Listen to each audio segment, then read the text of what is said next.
France Inter, franceinter.com.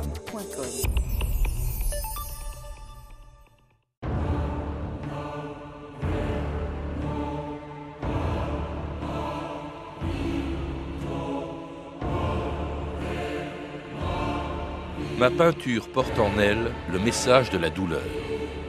Frida Kahlo.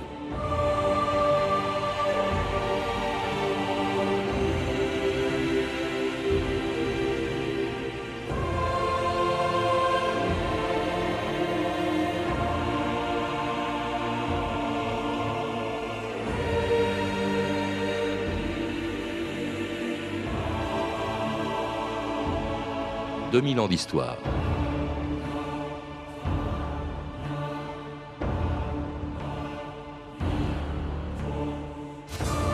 Rien au monde n'aurait pu l'empêcher de venir ce jour-là à la galerie Lola Alvarez Bravo de Mexico. Le 13 avril 1953, souffrant le martyre après plusieurs opérations de la colonne vertébrale, enfermée depuis des années dans un corset de plâtre, Frida Kahlo s'était fait transporter allongée dans son lit pour y assister à la première exposition qui lui était consacrée de son vivant. Elle ne savait pas que ce serait aussi la dernière. Un an plus tard, après avoir été amputée de la jambe droite, atteinte par la gangrène, Frida Kahlo mourait dans les bras de son mari, le peintre Diego Rivera, qu'elle avait rencontré 25 ans plus tôt, alors qu'il était aussi célèbre qu'elle était encore inconnu. Seigneur Rivera! Diego! Qui es-tu, toi? Qu'est-ce que tu veux? Il faut que je vous parle de quelque chose d'important. Je travaille. J'attendrai. Bon, d'accord, tu peux monter. Non, descendez plutôt. Imaginez cette petite maigrichonne avec ses gros sourcils qui me criait « Diego, je voudrais vous montrer mes toiles !» Mais bien sûr, elle m'a fait descendre pour les regarder. Je suis descendu et je n'ai jamais cessé de les regarder. Voilà, je peins et je voudrais avoir votre avis de professionnel. J'ai absolument besoin d'une opinion tout à fait franche sur mes toiles. C'est du très bon travail. Tu as un véritable talent. Est-ce que vous pensez que je dois continuer à peindre? Oui. Oui.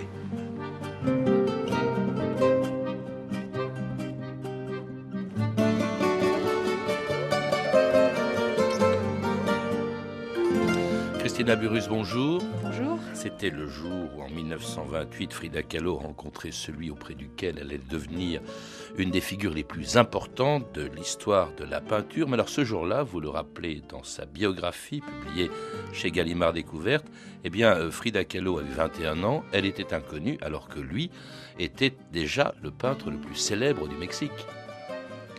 Oui, c'est ça. Elle a eu ce cran, ça prouve le cran. Finalement, elle est allée le pêcher quelque part, puisqu'elle avait dit à ses copines, de ce peintre, j'aurai un enfant de lui. C'était son grand vœu. Elle se plante donc devant son chevalet, l'homme inatteignable, puisque il faut mesurer un petit peu sa popularité. Tout Mexico connaissait ses faits et ses gestes à un quart d'heure près. Il était adulé par toutes les femmes. C'était un homme qui avait un charme absolument fou, une capacité de travail merveilleuse. Et c'est quand même celui qui raconte l'histoire du Mexique, du passé et d'un avenir aux Mexicains. Et sur des fresques issus de la Révolution, en fait. Durant cette renaissance de ce pays. Elle se plante là et réellement elle a besoin, puisqu'elle est en pleine récession, dans la période de la récession, elle a besoin de travailler, donc elle demande à celui en qui elle a confiance si elle peut entamer un métier. Et elle n'hésite pas de l'inviter le week-end après, enfin le dimanche après à la maison paternelle, où immédiatement Diego propose le mariage devant sa main.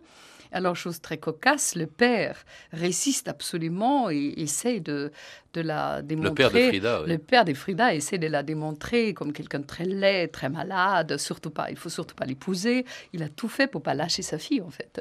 Alors, c'était le début de deux destins qui sont un peu indissociables parce qu'elle allait devenir un peintre important, mais elle ne l'était pas encore. Elle avait déjà un passé, parce qu'elle avait 21 ans quand elle l'a rencontré, elle avait déjà un passé assez chargé, vous le rappelez. Elle avait 20 ans de moins que lui, était née en 1907 d'un père d'origine allemande, d'où son nom d'ailleurs de Kahlo, qui n'est pas du tout espagnol. Guillermo quand même, il a troqué Wilhelm contre Guillermo. Et il était immigré, il était venu au Mexique, il avait quitté l'Allemagne, Un homme d'un certain courage aussi, parce qu'à 18 ans, il ne s'entend pas avec sa famille, son père se remarie, il ne s'entend pas avec sa belle-mère, et il part au Mexique. Il vient d'un pays où on est joaillier, il part, il prend un bateau, il part au Mexique sans parler la langue. Mais il est récupéré très très vite par la communauté allemande qui est très forte au Mexique et qui, évidemment, c'est un monsieur très sérieux, il a eu beaucoup de talent, il a eu tout de suite un pont qui s'est ouvert, enfin une vie professionnelle qui s'est ouverte pour lui et qui était très, très, très forte. Et grâce à lui, on a tous les documents des bâtiments publics, par exemple, au Mexique. Et éprouvant une grande tendresse pour sa fille, ce qui n'est pas le cas du tout de la mère de Frida Kahlo, qui était dépourvue de tendresse, qui était très autoritaire apparemment. Elle a quelques excuses, évidemment, d'être moins maternelle. Elle était mexicaine. Alors, elle était mexicaine, mêlée de sang indien. C'est ce qui, évidemment, une fierté dans la famille. Le sang mêlé, des deux côtés d'ailleurs. Et Frida l'appelle simplement le chef, elle réfait. Et le père, alors avec beaucoup de différence et tendresse, Herr Kahlo, c'est-à-dire Monsieur Kahlo. Mais il est vrai que c'est lui qui avait le côté maternel et la tendresse et la proximité avec cette fille-là. Alors, autre chose importante, vous le rappelez, Christina Burrus, dans la jeunesse de Frida Kahlo, c'est la révolution. Elle vit dans une atmosphère post-révolutionnaire. La révolution mexicaine a eu lieu 3 ans après sa naissance, en 1910. C'était Zapata, c'était Pancho Villa. C'est d'ailleurs, ça l'a tellement marqué qu'elle a transformé, Frida Kahlo a transformé sa date de naissance pour se faire naître en 1910 et non pas en 1907, ce qui était la réalité, parce que c'était la révolution. Et c'est ça peut-être qui a fait d'elle une artiste très engagée. Elle adhère au Parti communiste en 1927. Elle est toujours dans la réalité, comme ça, même si elle troque à titre personnel ses dates, mais elle veut appartenir. C'est-à-dire, elle fait partie de cette jeunesse qui redresse les pays, qui vit en pleine dans cette renaissance, qui se bat. Elle fait partie déjà, elle est brillante élève à l'école, mais enfin, elle a 13 ans quand la décennie tragique se termine, grâce à Obregón, qui finalement a cette intelligence d'engager comme ministre, de nommer comme ministre de l'éducation publique un écrivain, et elle se sent évidemment très proche, qui lui favorise la parole, l'écrit et la responsabilité personnelle. Évidemment, Frida Kahlo, qui tout au long de sa vie vivra dans cette dualité culturelle, biculturelle, eh bien, elle est très, évidemment, elle est tout à fait partie prenante dans le mouvement. Alors, autre chose capitale dans sa vie, essentielle bien sûr, c'est les souffrances qu'elle a éprouvées, d'abord en étant très jeune, atteinte par la poliomyélite, et puis surtout en 1925, par un accident terrible qui l'a laissé infirme toute sa vie. Oui, un accident d'autobus. Il est vrai qu'elle porte déjà sur elle, c'est ce qui nous... c'est un peu l'humus, je reviens un petit peu en arrière de temps en temps, parce que c'est une espèce... Tout est déjà dans son enfance, tout l'humus, tout ce qu'on voit jusqu'au bout de sa vie. Et là, elle entend quand même, c'est très difficile pour un enfant qui est clotique ou qui a peut-être un défaut quelconque. À cause de la polio, là, oui. À cause de la polio, évidemment, elle boitait un petit peu, d'entendre tous ces rimes des autres enfants dans son dos. C'est très douloureux pour un enfant, il comprend ça, et ça rend isolé, ça isole finalement. Donc, elle commence à créer là son propre monde et un peu son isolement. Elle est un peu plus intelligente toujours que les autres. Elle a beaucoup de courage, elle a beaucoup d'affirmation, mais elle a toujours les doutes. Et ça, c'est vraiment le grand trait de Frida Kahlo, je crois. Et puis cet accident, vous faites terrible. La liste en 1925, triple fracture à la colonne vertébrale, fracture de la clavicule, perforation de l'abdomen et du vagin, fracture de la jambe droite, dislocation du pied droit. Elle, toute sa vie, elle aura vécu à cause de ça dans un corset pratiquement tout le temps. Elle aura elle a 22 opérations, 22 séjours à l'hôpital. Une miraculée aussi par la tête, c'est-à-dire elle a une telle foi dans la vie. Vous disiez tout à l'heure, elle a peint toujours ses malheurs, mais elle ajoute toujours les messages, puiser dans les malheurs la force, au contraire, de la joie de la vie, et voyez ce qui est bon dans la vie. C'est-à-dire, c'est une formidable... elle est très positive. Et c'est pendant sa convalescence qu'elle commence à peindre ses premières peintures, l'autoportrait à la robe de velours. C'est vraiment un tableau qui ressemble à un tableau de la Renaissance italienne, c'est ce que vous le dites. Elle a eu la chance d'être très cultivée. Elle avait un père extrêmement cultivé qui lui a donné, évidemment, ses séjours allongés lui ont donné le temps de lire et de se cultiver. Il faut le voir aussi. Donc, dans ses premières peintures, on voit l'influence italienne. Et plus tard, on verra d'autres influences. Mais... Alors, et en tout cas, elle est encouragée par Diego Rivera, qui la prend sous son aile, et même plus, puisqu'il se marie en 1929. Elle continue de peindre, et puis elle suit son mari aux États-Unis, à San Francisco, puis à New York, où en 1931, le musée d'art moderne organise une rétrospective de l'œuvre de Diego Rivera. On m'offre une exposition à New York, en solo, au nouveau musée d'art moderne. Ça m'ouvrirait bien des portes. Ça risque de déboucher sur des commandes. Ça dépasse tous les records. Plus de 50 000 personnes ont fait la queue devant le nouveau musée d'art moderne de New York pour voir les œuvres du plus grand peintre mexicain, Diego Rivera. New York a enflammé Diego. Mais tout ce confort américain est un mythe. Pendant que les riches boivent leurs cocktailitos, des milliers de gens meurent de faim. Diego travaille quasiment sans arrêt pour préparer son exposition. Je dois donc me trouver des distractions. Alors Diego Rivera et Frida Kahlo vont vivre entre San Francisco, New York, Chicago, Détroit, environ 3 ans aux États-Unis, au moment de la crise. Ça marque aussi beaucoup Frida Kahlo, qui est très choquée par les écarts qui peuvent exister et la souffrance des Américains qui ont été ruinés par cette crise. Il est vrai, il y a une chose étonnante, et d'ailleurs Diego a été très critiqué à cet égard, qu'on a laissé un étranger, entre guillemets, on lui a donné une commande officielle à un étranger, donc américain, en plein milieu de la crise. Bon, ça prouve qu'on avait besoin de lui à ce moment-là. Elle, évidemment, elle ne supportait pas, comme elle ne supporte pas les clivages sociaux, puisqu'elle s'est inscrite dès le départ de cette Renaissance et après la Révolution du côté des Vasconcelos, qui voulait qu'au contraire, la base se relève. Et elle est pour l'éducation publique, pour que les gens soient mieux informés, plus riches de leur tête, et qu'ils aient davantage d'accès. Elle surprend aussi beaucoup les gens par la tenue traditionnelle des Indiens qu'elle porte là-bas.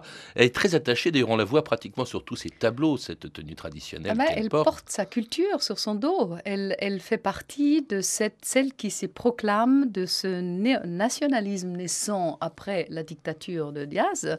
Et elle porte finalement toute sa culture sur son dos. Elle s'habille en indienne, quand il y a nuit en plus pour souligner un peu sa liberté d'être, puisque c'est une contrée de laquelle les femmes très libres sont issues, mais elle affirme sa différence culturelle.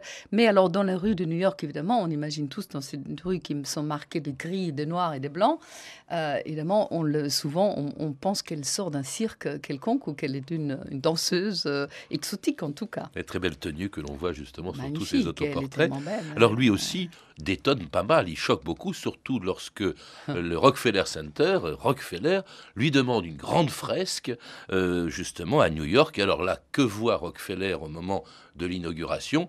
Il voit le portrait de Lénine. On est dans la patrie du capitalisme, la capitale du capitalisme, et Diego Rivera ne trouve rien de mieux que de peindre Lénine sur un mur de New York. Alors là, évidemment, il démontre son drôle d'attachement au communisme. Parce que lui aussi est communiste, il faut le rappeler. Voilà, communisme, mais je crois qu'il faut s'interroger un peu sur cette forme de communisme-là. Nous sommes quand même au Mexique, nous sommes dans le sud, nous sommes sous le soleil. Je crois que enfin, aussi à New York, quand il pense ça, oui. Enfin, ouais. le communisme de Diego Rivera. Oui, mais enfin, le communisme de Diego Rivera est quand même teinté d'un drôle de mélange, un petit peu d'idéal, un peu de romantisme, un peu... Parce qu'il sort, il rentre, il n'est pas en permanence, il s'y fait virer aussi du Parti communiste. Mais il croit à l'idéal et au mieux-être, toujours près du peuple, toujours la même thématique. Et alors, il faut dire aussi, je crois honnêtement que Diego, il aura peut-être vacillé, parce que quand on lui a dit, voilà, il faut l'enlever, vous aurez moins d'argent, etc., je pense qu'il aurait été influençable. Mais Frida était très, très, très ferme derrière lui en disant, tu dois avoir l'honneur de ne pas enlever Lénine.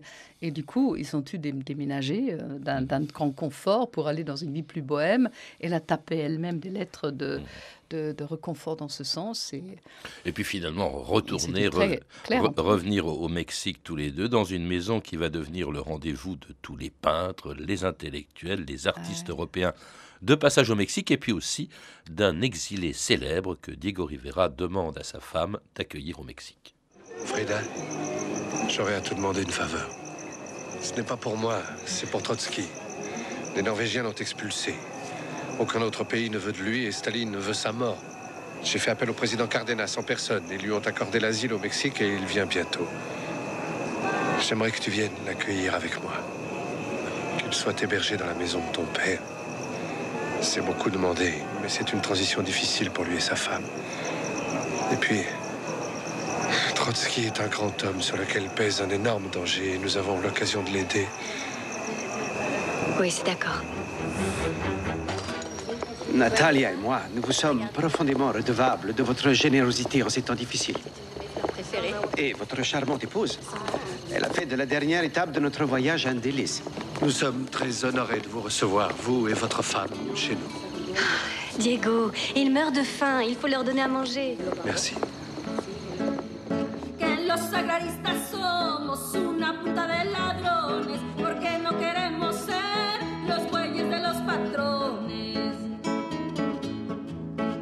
Ay, compañeros, se me figura que lo que tienen es puro miedo.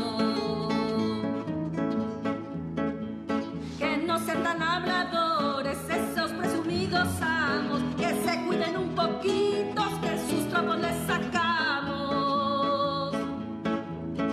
Ay, compañeros, se me figura que lo que tienen es puro miedo.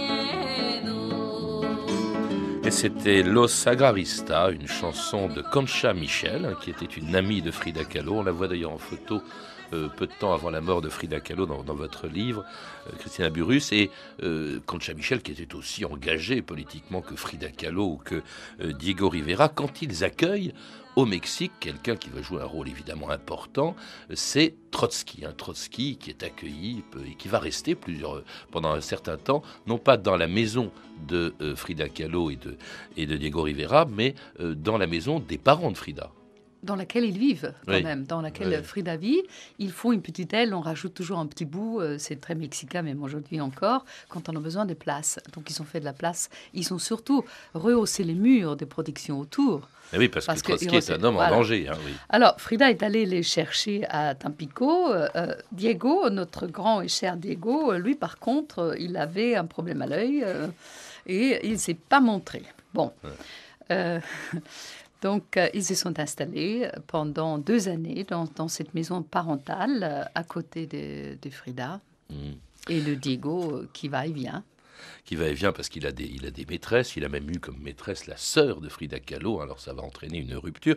Mais elle-même a eu une aventure avec Trotsky. J'ai sous les yeux une lettre de Trotsky en 1937 écrivant à Frida Kahlo. Je n'ai pas réussi à envoyer hier la carte postale je la mets dans l'enveloppe parce que je suis obligé d'envoyer les lettres par l'intermédiaire de l'administration et ma carte postale pourrait être comprise comme une plainte. Mes saluts les plus chaleureux, Léon. Mais alors, ce qu'il y a d'intéressant, c'est le post-scriptum « Je t'aime ». Et il avait l'habitude, alors c'est très, il a repiqué une jeunesse formidable parce qu'il avait l'habitude de mettre des petits billets doux dans les livres qu'il lui prêtait. Évidemment, tout ça, c'était, mais il était follement amoureux d'elle et elle, à un moment donné, au moment où il avait un petit peu assez, ou quand ils ont quitté la maison, ils ont pris une maison un peu plus loin. Elle a fait un portrait qu'elle lui a donné et elle avait un petit peu assez de la cour du vieux, comme elle dit, d'une façon peu différente Trotsky, à ce moment-là, Trotsky. Oui. Par contre, évidemment, l'engagement de ce père de l'éternelle révolution pouvait que leur plaire. Alors, elle vit vit à ce moment-là séparée de son mari, qui a des aventures, elle en a de son côté, c'est un couple assez étonnant. Mais ce qui est étonnant aussi, c'est dans la peinture de Frida Kahlo, c'est qu'au fond, elle raconte sa vie, et avec des peintures que je trouve assez violentes. Il y a d'abord quelques petites piqûres. Ça, c'est peint juste après la rupture, je crois, avec Diego Rivera. Et ces petites piqûres, c'est quoi? C'est une femme allongée sur un lit avec des coups de couteau et quelqu'un qui vient de les lui donner. On verra plus tard aussi qu'elle est transformée littéralement par sa séparation d'avec Diego Rivera. Il y a cet autoportrait aux cheveux coupés où elle a coupé sa longue chevelure. C'est très violent, on a le sentiment, Christina Burrus, la peinture de Frida Kahlo. Alors, moi, je crois que d'abord, nous sommes dans un pays violent. Elle est dans sa réalité. Elle est en même temps dans cette grande intelligence et dans cette grande culture et dans une rigueur parfaite. Le petit livre, le tableau que vous évoquez, c'est simplement, ça correspond à un fait divers. Mais elle s'en sert de ce fait divers et elle adapte ça à sa vie du moment. Donc, une fois de plus, complètement claire avec elle-même. Elle fait face tout le temps à cette clarté. Après, elle... lequel Il y a du sang dans cette petite piqûre. Il y a du sang jusque sur le cadre. Oui, mais oui, bien sûr, ça gicle là-dedans. Mais c'est le Mexique aussi. Le Mexique est un pays violent. Elle est une femme passionnée. Et elle cherche en plus dans cette dualité de sa vie. Elle cherche tout le temps. Elle vit entre mort et vie. Hein. Elle est entre vie et mort, mort et vie. Et comme elle est très cultivée, et son père l'a élevée avec les philosophes, eh bien ça fait quoi? Alors ça donne le doute, la prudence et la responsabilité. Et c'est ça, Frida Kahlo. Peut-être j'ai un regard un peu déformé d'allemande. Oui, mais écoutez, prenez le cas par exemple Breton, qui est venu lui aussi dans la maison de Frida Kahlo et de son mari, disait, et qu'il l'a rencontré, qui appréciait beaucoup ce que faisait Frida Kahlo, disait: l'art de Frida Kahlo, c'est comme un ruban noué autour d'une bombe. Oui, c'est pour ça que je parlais de violence. Et c'est beaucoup d'autoportraits. Elle se peint, et vous dites qu'elle expliquait cela ainsi: si je me peins, c'est parce que c'est le sujet que je connais le mieux. Mais on la voit dans presque tous ses tableaux, elle-même.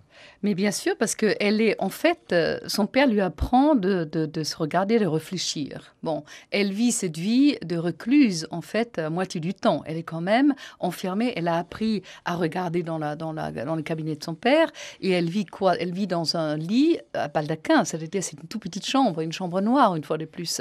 Et elle réfléchit là-dedans. Et comme elle dit elle-même, je peins ce que je connais le mieux, c'est-à-dire moi-même. Donc, elle n'est pas surréaliste, c'est-à-dire il n'y a aucune dimension intellectuelle. Là-dedans, il y a simplement une bonne dose de philosophie et de regard sur elle-même et de peindre sa réalité.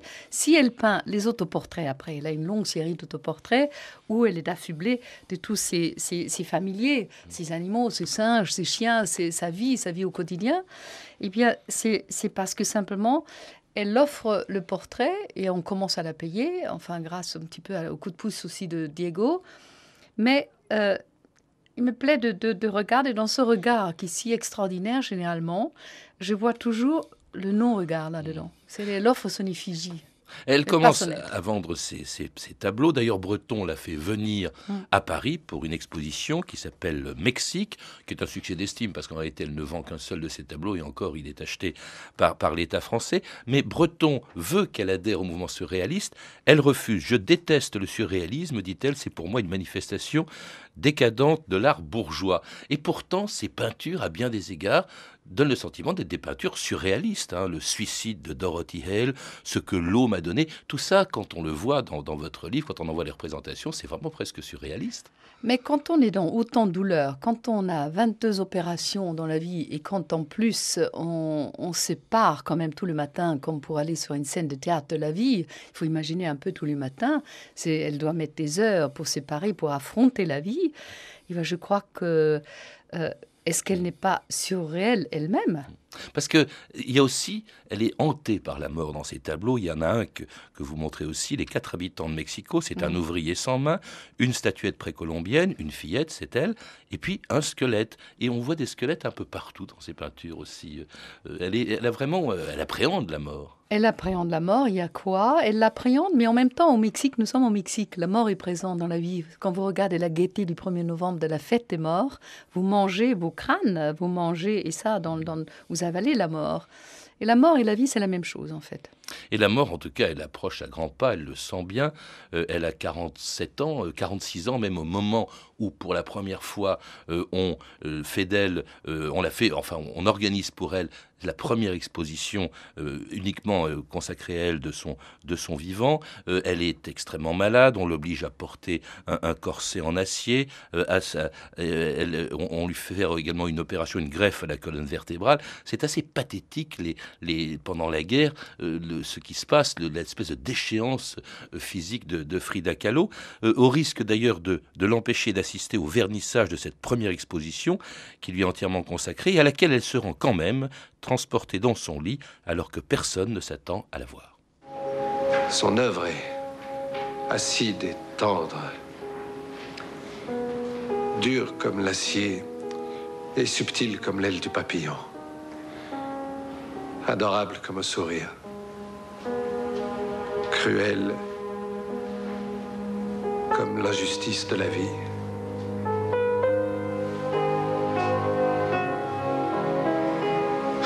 Je ne crois pas que jamais auparavant une femme ait transposé une telle souffrance poétique sur la toile. Tais-toi, Panson.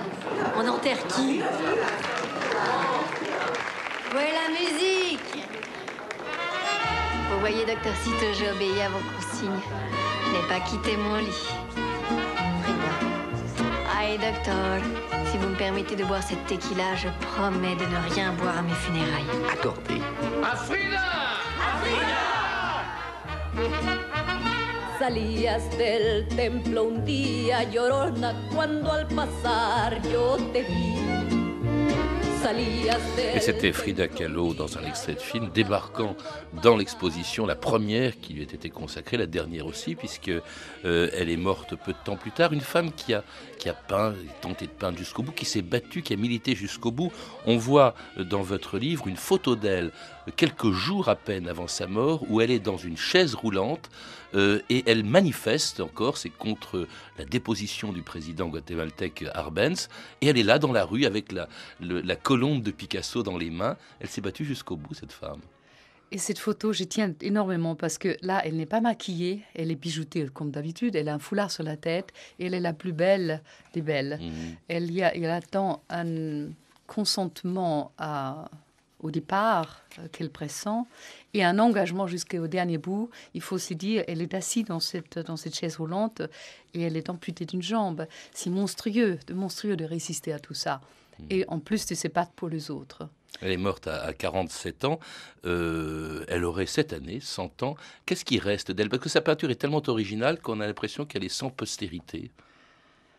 Mais il y a aussi, heureusement, peu de malheurs qui frappent ces personnalités. J'espère qu'il n'y a pas beaucoup ou alors résister à ces malheurs et d'en triompher encore pour en faire la peinture, pour réfléchir, pour donner, pour laisser quelque chose, en tout cas les messages positifs de sa personne. C'est tellement rare. Je vois effectivement très peu. Je vois peut-être des visages qui deviennent des mythes, mais avec autant de nourriture qu'elle, j'en vois peu. C'est aussi une très belle histoire d'amour. Vous vous dites que le jour de sa mort, au crématorium, Diego Rivera, qui est mort 3 ans après elle, se serait emparé d'une poignée de cendres de Frida Kahlo pour l'avaler. Voilà, vous voyez une fois de plus la violence. On mange à l'autre tellement on l'aime.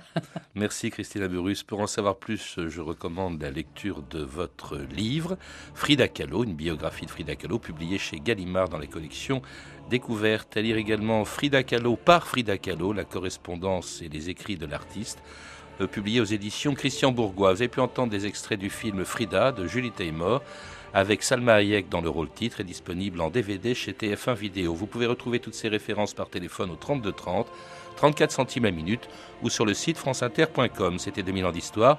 À la technique, Pierre-Yves de Rollin et Benjamin de la Gâtinais.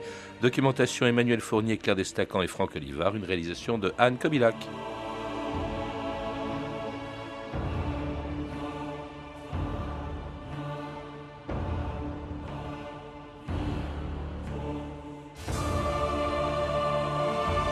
Demain, nous irons bien au-delà de 2000 ans d'histoire, puisque nous évoquerons une ville de légende, Carthage.